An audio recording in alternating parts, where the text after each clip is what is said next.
give a damn about her feelings. No, I will not have a repeat of last year. She doesn't utter a word until I see that presentation. And you are gonna do two things for me. You're gonna call the caterer with the final count.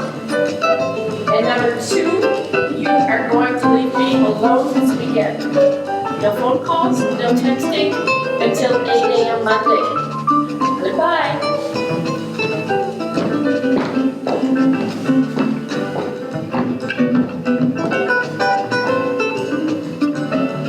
Hi, Jesse. I'm calling you from Platinum Escorts. Just calling to confirm our appointment for this evening. I will be around your house at about 8 p.m. And I do have your credit card on file. So if there's anything else I can do for you, anything at all, just give me a call on me. See you tonight. Thank you.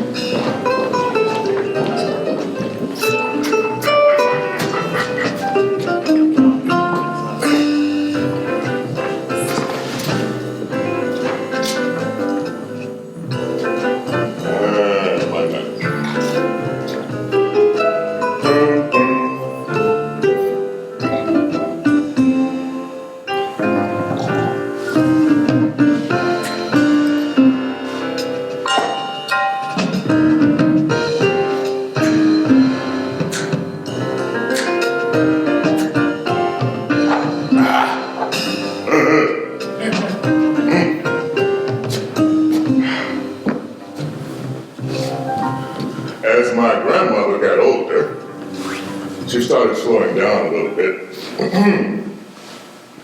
I'd have to put more and more of that Bengay ointment on the knees. And I'd ask her, I said, come on, you're slowing down. She said, oh, okay, just keep living, boy. You just keep living.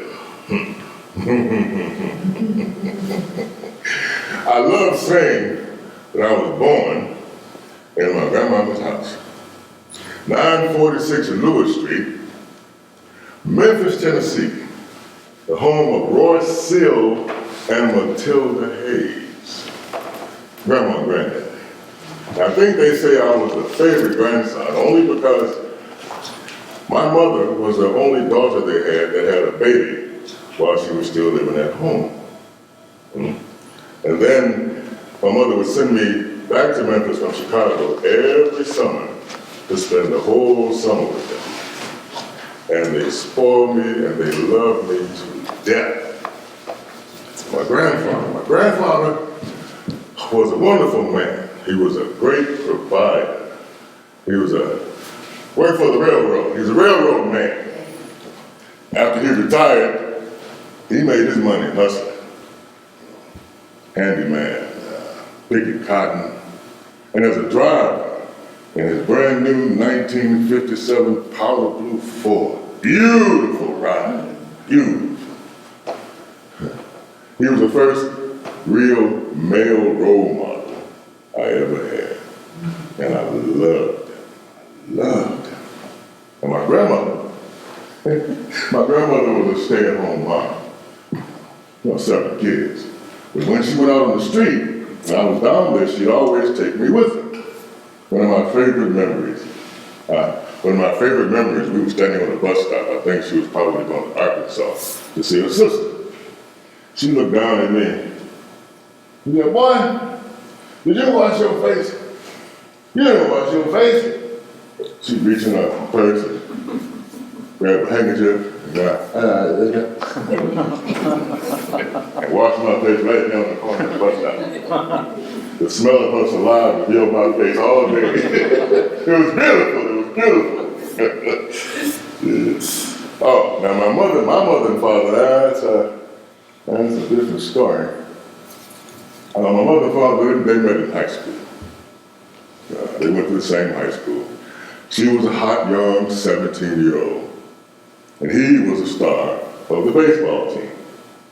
The only problem is, he left her right after she had me. So he bailed on us. So needless to say that she harbors ill feelings towards him to this day, can't stand the sight of him, Okay, fine. Hates his guts. That'd be an understatement. And wouldn't you know, I grew up to act and look just like him.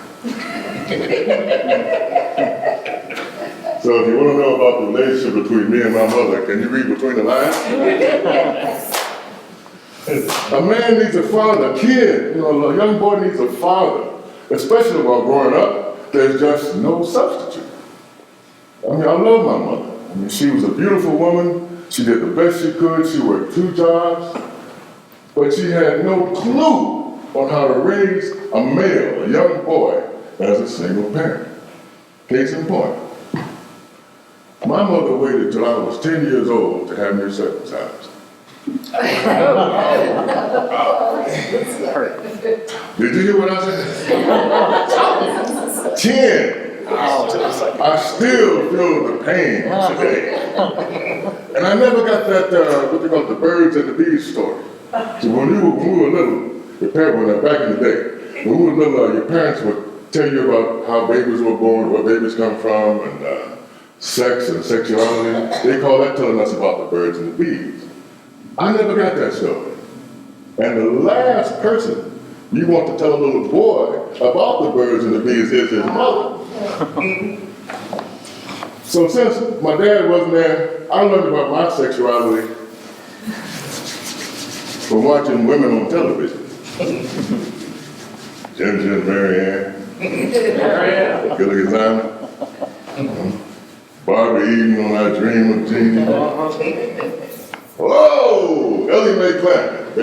I would run home from school, take all my clothes off, and jump right in the bed and watch television. Had sex for the first time at 17 with a real girl, went crazy, had a kid, just a Jimmy. You can. Hey. Hey, I'm coming over. What'd the doctor say? And what are you doing? Are you watching porn? That stuff is going to make you go blind. I saw Jesse Jr. on TV last night. He was awesome. All right, I'll see you in a minute. That was Linda. You'll see her later. Where was I? Fathers, yes. Even a young man needs a father. I needed my father. Father could have taught me how to judge a book by its cover. A father could have taught me how to look at a woman, not just for her body, but for what's up in here. In other words, a father would have taught me how to recognize a woman with a glitch. I mean a short circuit, all right, I'll get straight to the point. In 1987, I married a nymphomaniac. By mistake, had no clue. I'm at work. I'm working for a company, and the new girl comes in to work, and I noticed her. Beautiful girl, yay high, fine, I like small women. And we made eyes and we started dating. Her name was Barbara. So we started dating. Now, at the time I met her, I lived with my roommate, my best friend. My roommate was my best friend, who was gay, and his partner, and their 3 dogs. Now, Barbara stayed in this really nice, exclusive area of Chicago called Hyde Park, in a brand new high-rise on the beach, overlooking Lake Michigan. So I moved in with Barbara. And everything was going fine. But every now and then she would come home and she said, Jesse, this guy at the grocery store was messing with me. Or, Jesse, I went to the auto shop today and this guy was bothering me. I didn't think anything of it because we're talking about Chicago in the summertime. And back then, they were wearing hot pants and halter tops. So it didn't bother me, I understood. But one day she came home and she said, Jesse, this man in the building that we live in is messing with me. And she gave me that, aren't you gonna do something about it look? I said, okay, you know what apartment he lives in? Mm-hmm. You don't see this coming, do you? You don't see it yet? Okay, hold on to it, hold on to it. I said, you know what apartment he's in? She says, mm-hmm. So I walked my dumb ass down there, knock on the door. Boom, boom, boom, boom, boom. All of a sudden, the door swings open, and this huge man, about 6'7", 350, with an attitude, comes to the door. What?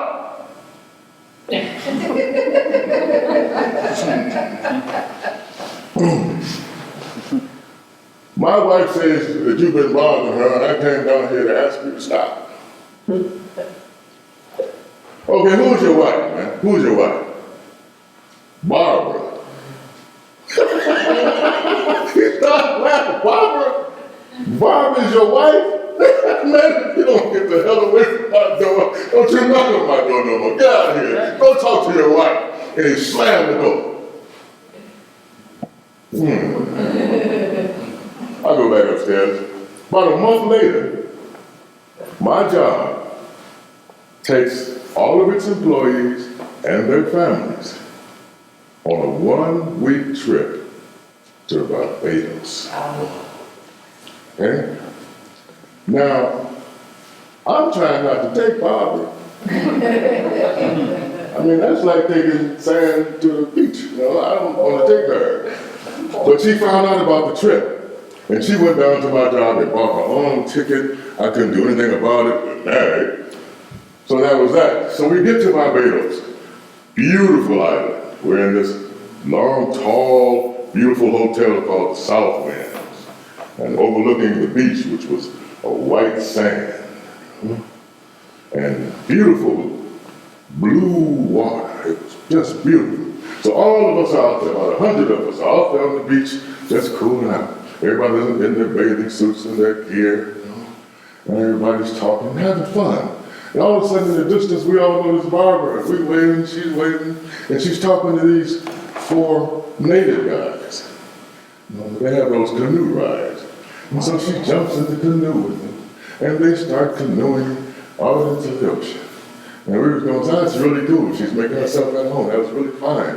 And then they made that right turn around these rocks where we couldn't see them anymore. But we were talking, we were about having fun, no big deal. Okay, that's 2 o'clock in the afternoon. Sun goes down, sun comes up. No Barbara. So everybody in the hotel is talking. Jesse's Officer's wife. That's a shame. Nobody can't find Jesse's wife. Oh, I feel so sorry for him.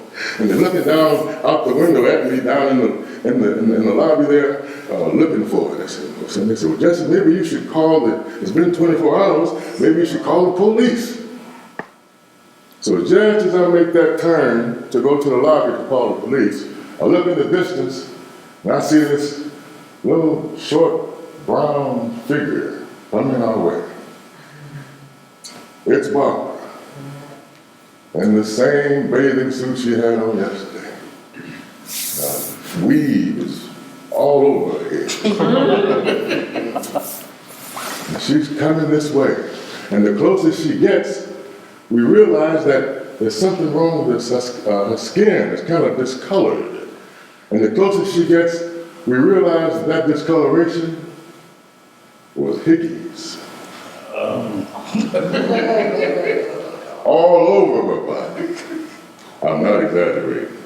I mean about 1,000 of them. Even between her toes she had hickeys. And one of the women, they trying to hold me back because everybody knows what's happening, right? And one of the girls walked up to her and they said, Barbara, are you okay? She said, oh yes, I'm fine. I'm just a little tired. I'm going to go upstairs and take a nap. That was the most embarrassing moment of my life. It gets better. It gets better. Everybody I came with, the group I came with, left after 1 week. Barbara stayed. Barbara stayed another week. So of course, I go back to Chicago and I grab all my things and I move out. Okay, now fast forward 8 years. I'm in San Francisco. Now, if you haven't been there, San Francisco is a very sexually charged city. Every block, they have a massage parlor. Okay? And on every block, you go to a store, look convenience stores, they all have racks for girly magazines. So I'm in the store, and I'm looking through the girly magazine. And I'm going, and I pick up one called Black Tail. Black Tail is a magazine that caters to men who love to look at black women's behinds. Black Tail. Guess who's on the cover of Black Tail? Barbara. I open up the book and I read her little bio, and it says that she has made 50 adult films since 1985. I met her in 1987. I married a porn star and didn't know it. You can't make this stuff up. Hey, I know that one. Red Skelton. Yeah, hold on. Who are you talking to? You know what they say about people who talk to themselves? What? They're crazy. Hey, sis. I just got to Jesse's. Hang on. Jesse, Harry is in a television trivia contest. Yeah. Okay. He needs to know the name of the drunk at the bar in the Jackie Gleason show. Crazy Guggenheim. Crazy Guggenheim. Yeah. All right. What? How about that little rat that Ed Sullivan used to talk to?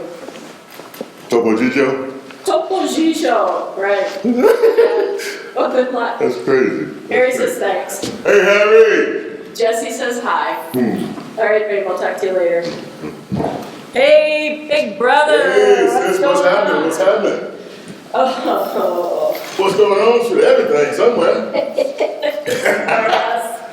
What's going on tonight? Well, it's your call. Do we have music? You got some time? I do. You know I got some music. Do we have boobs? What's my name?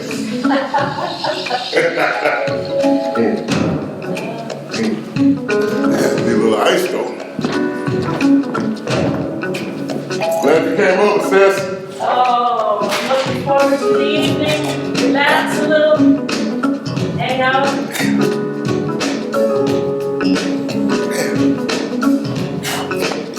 Hey.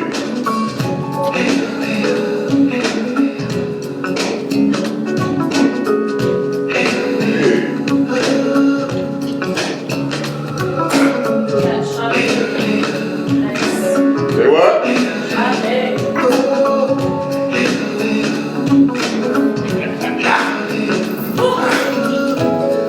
How was work? Oh. Rough one. Rough? Rough one today. You know, it's my apartment. Right. This is empty. What's that? The period. Oh, All my team has to do is follow my instructions, right? right. But they just don't listen. They don't listen.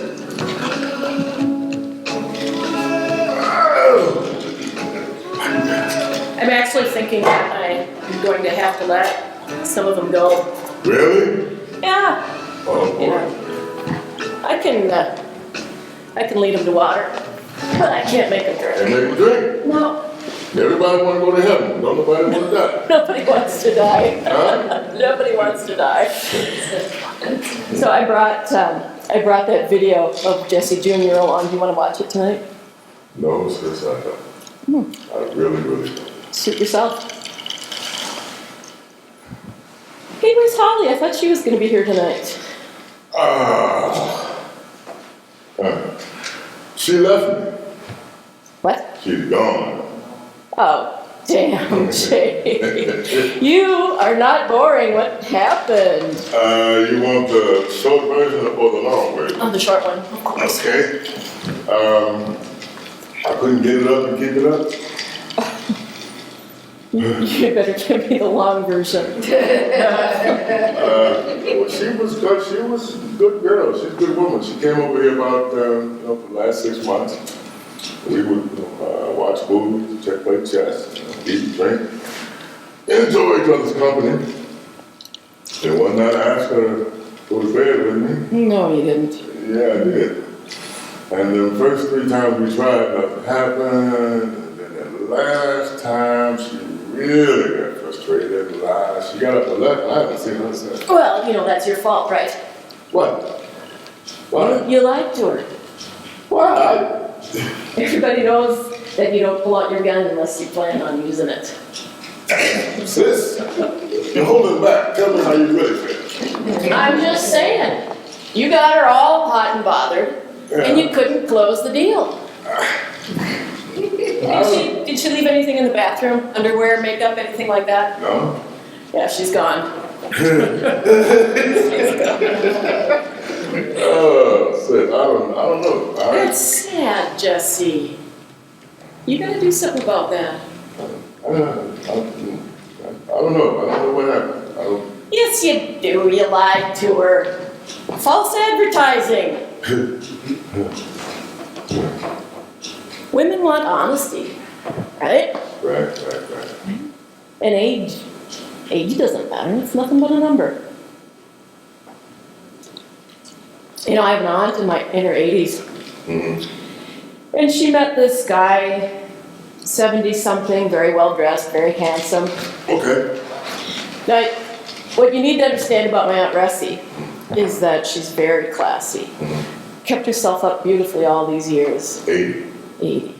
Independently wealthy. And really, I thought she was out of his league. So she meets this guy and they click. And he tells her from the first day they meet how much he aches for her body. Right? And he's got this line, and I've never heard this one before. He tells her that after sex with him, she's going to talk in 7 languages. I like that. Oh, Lord. So he feeds her this rap for 3 or 4 months, right? And they make out. That's funny. Little foreplay, a little heavy petting, but always at her house. Right. And she always draws the line, cuts him off, and sends him home. Right. Let him tell it. Disappointed. Right. Big frown on his face, right? And one day she calls him. And she tells him she's coming over to spend the night, right? Well, you would have thought she told him her name was really Lorena Bobbitt, and she got a brand new butcher knife because he ran like a rabbit. And you know why? Why? Because all along he knew he couldn't get it up, couldn't close the deal. Oh. Lying to her Ouch. from the date thing. Life is too short. If he can't be honest with himself, how's he going to be honest with any woman, right? Right. And a good woman is going to work with a man and support him if he helps himself and is honest with himself and honest with her. Hell, that's what doctors are for. The old fool. He really did her a favor by running. She met a handsome, well-dressed old fool, and there's nothing worse than an old fool. Yeah. Man. You did all right, though. You did good. I did. I got lucky with Harry. He's an amazing man. Yeah, you did. When we started dating, I made him wait a year for my body. I let him marinate. And he had his lines too. He always told me that he was going to make my eyeballs roll back in my head. And he was right. Still true to this day. Got lucky with Harry. Oh, and here he is now. Harry, checking on. Hey, Harry, what's happening? Is my baby tuned up? It's in the bedroom. I can. Yeah, we're just gonna hang out, play guitar. I don't know, maybe some Scrabble or something. Who knows? I can do that for you. Yeah. No problem. Love you, honey. Bye-bye.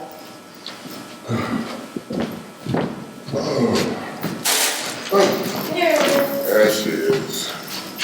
Lars. Which one here? Up to you, baby. Surprise me. Surprise me. How about that love song that Harry used to sing to me?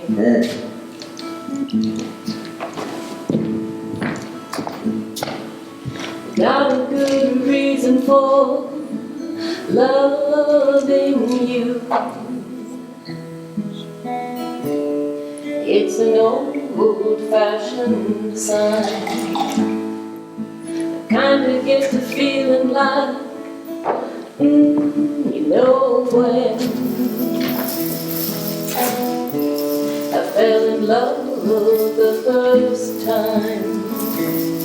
Kind woman, won't you love me tonight?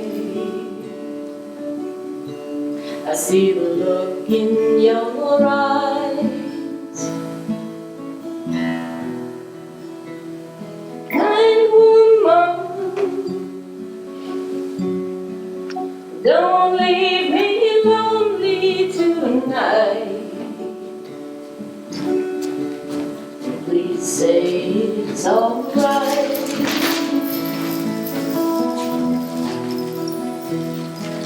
Remember once before, hearing the old folks say, love's an ageless old rhyme. Nowadays, you know, the saying depends so much on the kind of woman that you find. Kind woman, won't you love me tonight? I see the look in your eyes. Kind woman, don't leave me lonely tonight. Please say it's alright.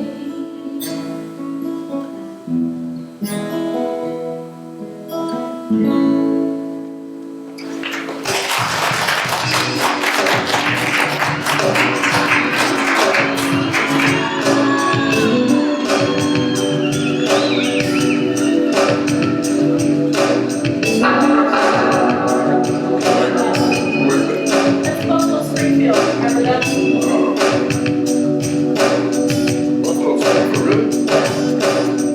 For your time. One more time.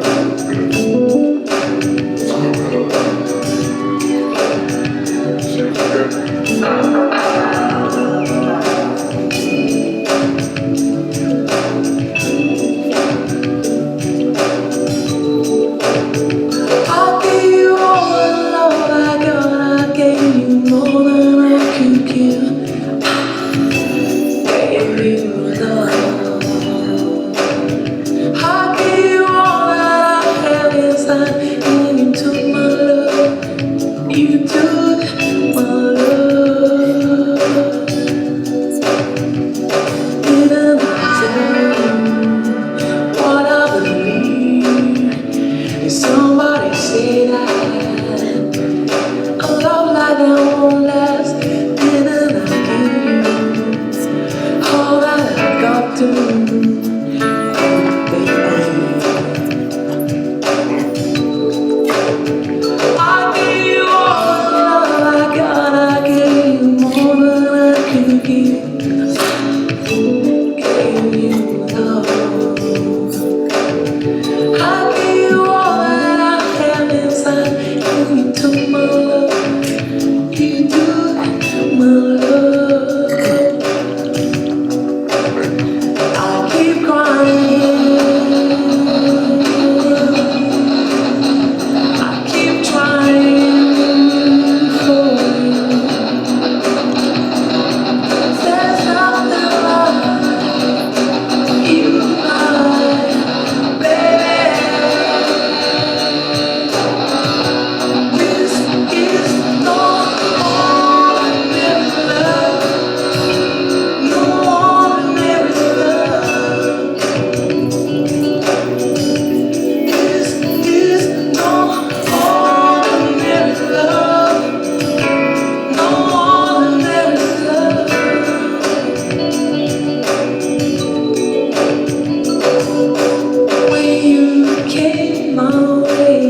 Jesse, come home. There's a hole in the bed where we slept. Now it's growing cold. Jesse, your face and the place where we lay by the hearth was hard. It hangs on my heart, and I'm leaving the light on stairs. No, I'm not scared. I wait for you. Hey, Jesse, it's lonely. Come home.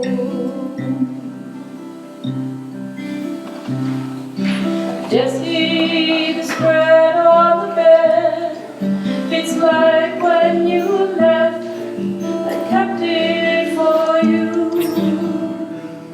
All the blues and the greens have been recently cleaned and are seemingly new. Hey, Jess, me and you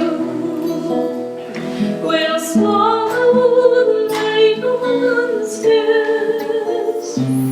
I'll fix up my hair, we'll sleep unaware.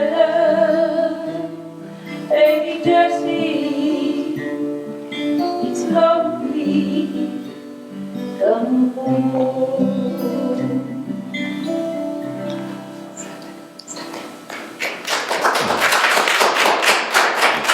Is that the one you wanted?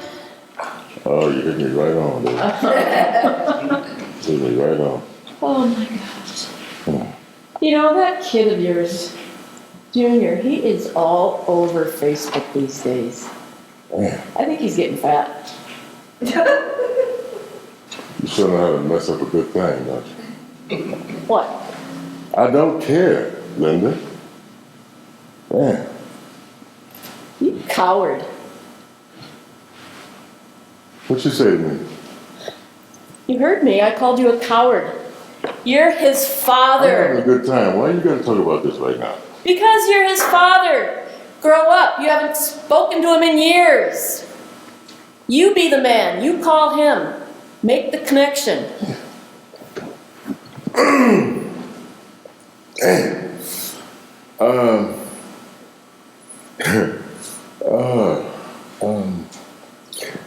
Every now and then I see guys that tell me, Jesse, I tried to look you up on Facebook, but all I see when I look you up is your son. Oh, I didn't know he was in LA. He's doing well. I know you're proud. And I say, I'm very proud. Thank you very much. You know, what I really want to tell him is he won't talk to me. He chooses not to talk to me. He chooses not to call me. Okay? So I let it go.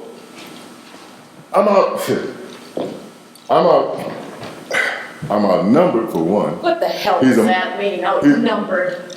How can you be outnumbered? He's a mama's boy. Okay? He's a mama's boy. And I'm an only child, right? I have no uncles, no brothers or sisters, which means he has no uncles, to influence him. His mother has got 6 brothers and sisters and kids. Her family is bigger, the more influence on her. So I let it go. I had to let it go. I'm 60 years old, man. Let me throw this at you. Okay, if I'm 60, that means I've got a good, 15 years left. If I make 75, that's great. Because in my family, the men, we don't see 80 too often in my family. Okay? So I got 15 good years. I don't want to waste it waiting on this guy to wake up. Please.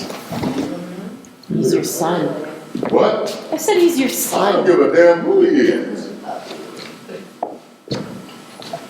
That's too much stress. It's too negative. I got better things to do than to sit around and wonder why my only son won't call me. Last time I called him, he wouldn't answer the phone. So I texted him. I said, call me. You know what he said? I don't feel like talking to you.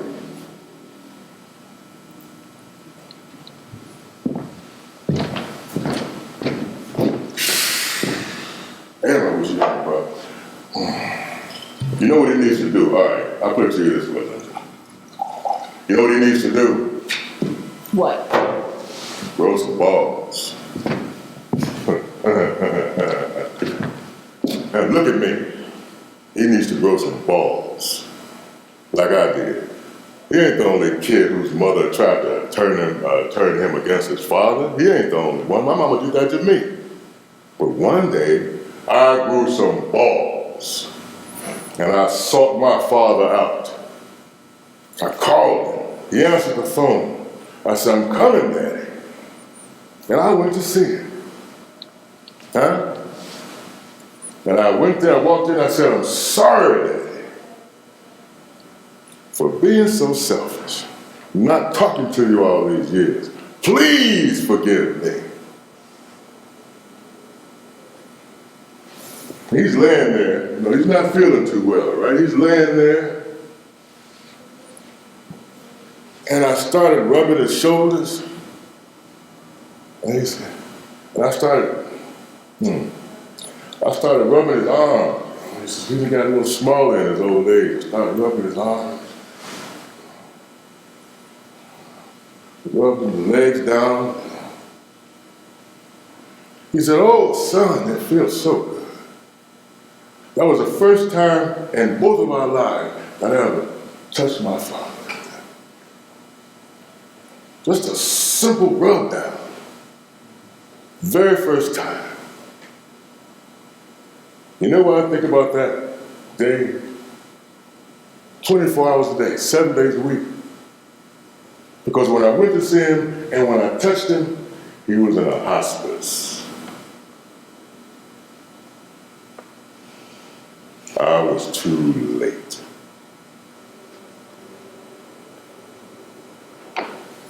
Died a week later. And Junior knew that we were together. He knew I was down there with him. He knew my father was sick, and he didn't come down there with us. Stay there. Stayed his ass in L.A. He didn't even come to the funeral. And you think I give a damn about what's on Facebook and what he's doing. If you don't believe me, you better ask somebody not to bring that man up to me no more.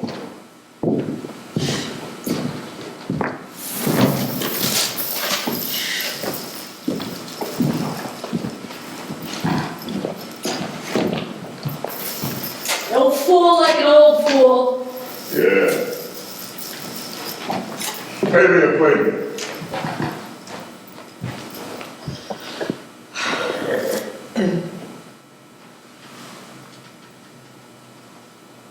Sorry, Cassandra. Not a problem. You know, Jesse's not a fool. I know he's not an old fool.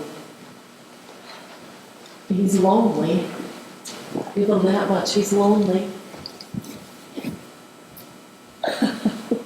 Who's that New York politician that was so against prostitution and then they caught him one day in a hotel with a high-priced hooker? Oh, Elliot Spitzer. Yeah, Elliot Spitzer. Or the guy that was running for president and had a love child with another woman while his wife is dying of cancer. I know this one. John Edwards. Yeah. Now those guys are old fools. Foolish old men. Jesse may pay for a date once in a while, but he's not any kind of hypocrite.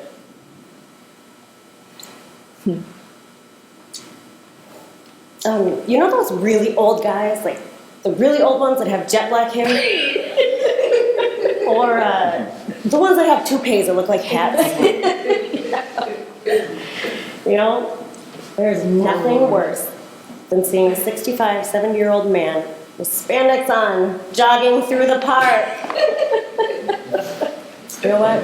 Everybody gets old. Get over it. Yeah, that's the truth. Jesse and I were out at a restaurant one night. I don't know what occasion, or Harry wasn't with us. But this darling little waitress comes over the table, and she's about your age, you know, cute little thing. He feeds her the oldest line in the book. Hey, baby, don't I know you from somewhere? And she says, God bless her, she says, no, but you might know my grandmother. They say we look alike. Oh, no. I felt so embarrassed for him. Did you now? I felt so embarrassed for him.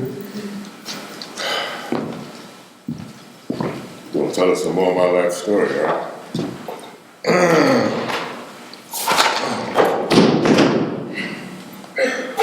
Smooth. That's all right.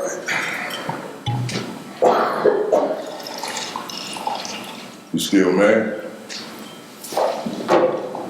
I know you. Oh. Excuse me.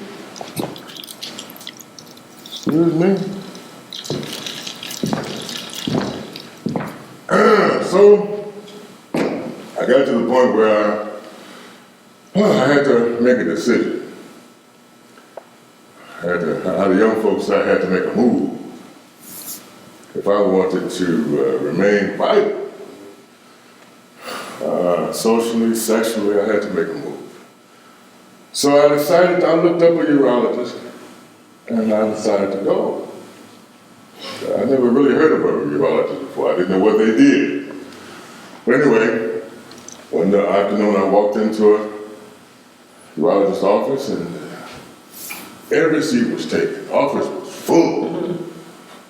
Guys just everywhere. A couple of them had their wives with them, which really surprised me. And I looked to the left, and when you know it, I see two beautiful young female receptionists. But I'm in now, so I walk up to them. Hi, how are you? I'd like to see a doctor, please. Oh, fine. And why would you like to see a doctor? I'm trying not to talk too loud with all these people. I don't want everybody to hear what I'm saying. I just need to see a urologist. Okay, fine. Why would you like to see a urologist? Now it's the moment of truth. I have to say it out loud. I have an erection problem. I have an erection problem. Oh, okay, fine. Please fill this out and bring it back, and then come back in 6 months. 6 months? 6 months. But that told me that I wasn't by myself with this. The doctor, Dr. Mitchell, had a 6-month wait to see him. But I'm in now, so I said, well, I'll take advantage of it. And 6 months later, I was there. Hello. And he says, okay, Mr. Lee, all right, I'm glad you came. I can help you. All I need you to do is trust me. I said, fine, Doc, whatever you say. No problem. He said, Mr. Lee, you have 3 options. The first are testosterone shots. Okay? I said, fine. I tried them all, by the way. I tried all 3 of them. He said, the first is testosterone shots. And what that is you come in twice a month. And you go in to the nurse and you bend over. And she jabs you with some testosterone, a couple of 100 milligrams, depending on the need.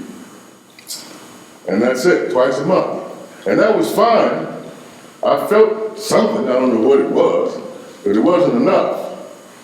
So I went back, I said, well, Doc, can we try something else? He said, yes, no problem. I told you to trust me, I've got you, Mr. Lee. So the next one was penile injections. Okay? And what that entails is this little vial, I like to call it magic serum. You have to send to Atlanta, Georgia just to get it. And they mail it to you in a box overnight in hot ice, because you have to keep it cold. And then on the other side of it, they give you these little syringes, they're needles, but they're really, really tiny, right? And you take the needles and you put it up in the magic serum and you put in, he tells you how much to put in there, right? You don't want to go over the amount that he tells you to put in there, or something can happen to you. And you put it in there, right? And you go to bed and ow! And then everything is fine. Everything is fine. It works. It works really, really quickly. Like 5 seconds after you take it, boom. Right? Automatic. Never fails. Never fails. Right? I mean, you could be with your woman. You could be with your lady. You sit there and you're having this wonderful conversation and you're just flaccid. Nothing's happening. And if she says she wants to make love to you, you say, okay, I'll be right back. And you run to the refrigerator. I used to hide mine in the vegetable crisper where nobody could see it, the magic serum. So you go in the vegetable crisper and you grab the magic serum, okay? And then you got to put it in your pocket because you don't want her to know what you're doing, see? And then you just walk back into the, I'll be right back. And you go to the bathroom where the syringes are, right? And you go in the medicine cabinet where you hide them, and you grab them, and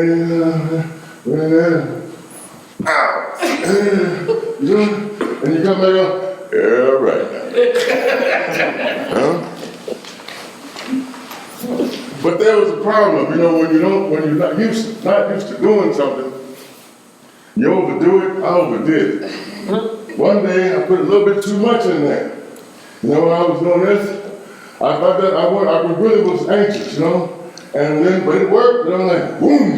But have you ever seen that commercial about the pills? That they say if you have an erection longer than 4 hours, try 16. Oh. Hey. You can't make this stuff up.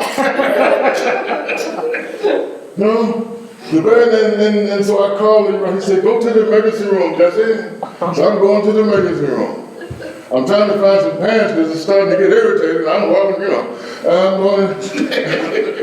And so I have to, the procedure to get rid of this after all those hours is then take another needle and go in there and pull out the old blood. That's what happened, And I said, Jesse, Dr. McGee said, Jesse, you can't do that again. I said, okay, Doc, I won't.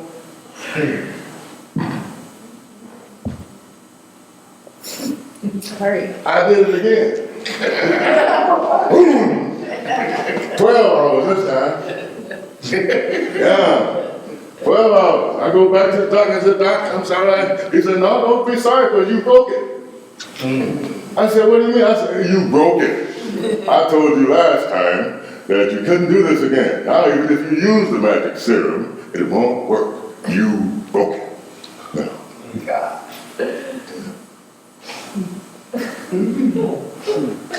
I said, well, what's next? I'm not leaving without something. He said, well, you know what the next one is? I told you got 3 choices. Evasive surgery. I call it the $6 million man bionic pump. Who was that said, getting old ain't for sissies? So I'm on the stretcher.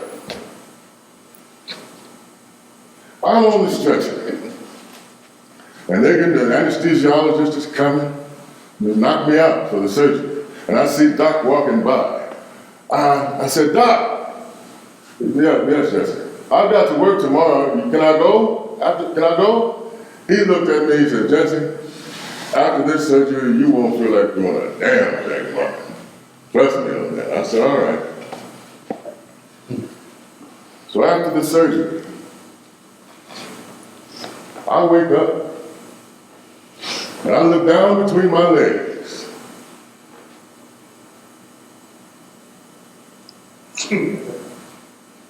Damn.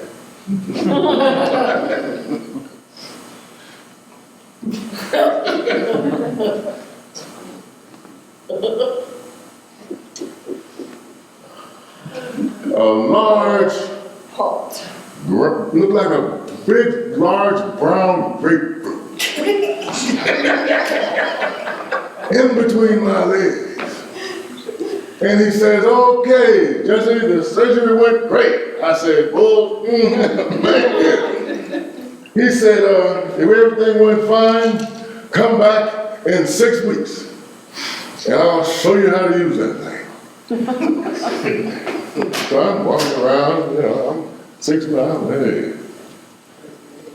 But again, those are some of the things that men, as they get older, have to do to stay in the game.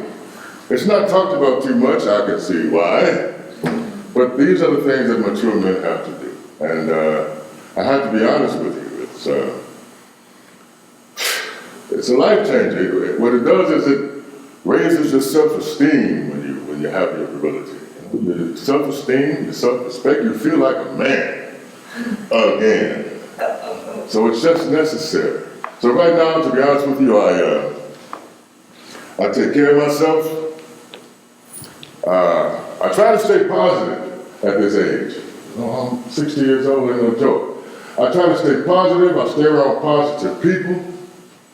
I have a small circle of friends, just a small circle. I don't need that many friends at this age. Just a small circle of good friends, platonic friends.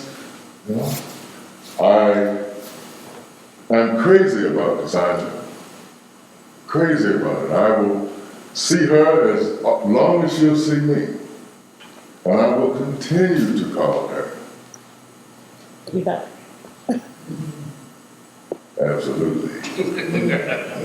And I realized that this is the only life we have, Lynn. This is the only life we have. And I realized that this is not a rehearsal. Life is not a rehearsal. This is it. So you have to do the best you can while we can with what you have. Because I refuse to stress at this age about family or somebody that won't talk to me. I don't care who it is. This is my time, my life. Because what's that saying? Because when they put me in that hole 6 feet under, nobody's going to be in that hole but me.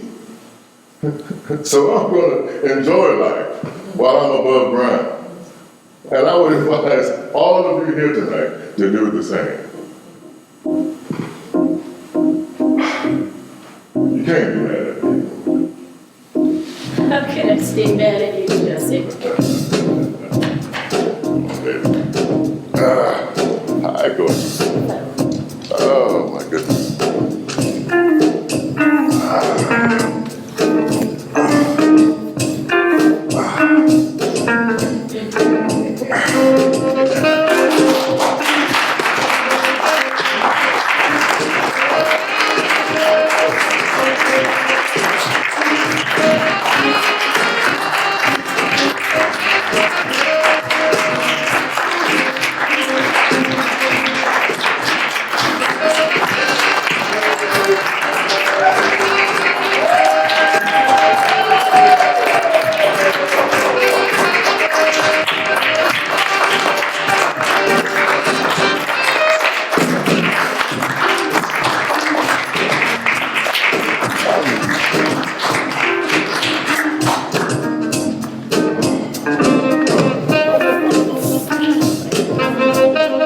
Everyone, thank you so much for coming.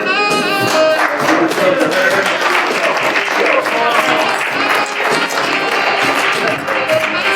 Jerry Tomlin, and this is Isaiah Bell. Thank you all so much for coming. I'd like to